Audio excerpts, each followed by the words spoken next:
Well, today we're going to talk about some very specific, actionable principles that you can apply for your own life and business. There's a guy by the name of Thomas Edison. He has the most patents in the U.S. history. And Thomas Edison is a guy that I studied growing up. And what Thomas Edison says is knowledge without application is meaningless.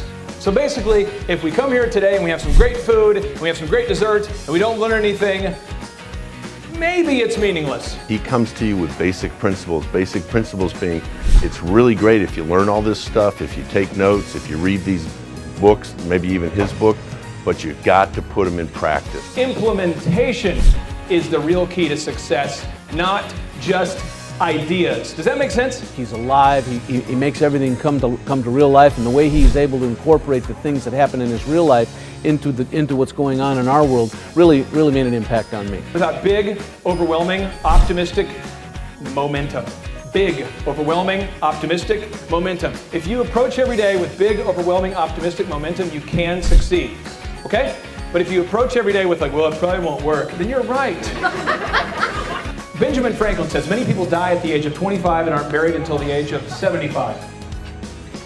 Maybe not you people, but other people. Back in the good old days, insurance used to be easy.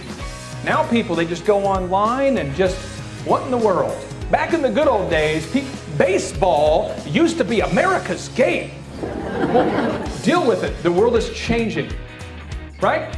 So even though we might say in the good old days, what we want to do is we want to not be dead. We want to look forward to the future as though next year will be better than this past year. Does that make sense? He put humor into the mix, and they, kept it light but kept it real.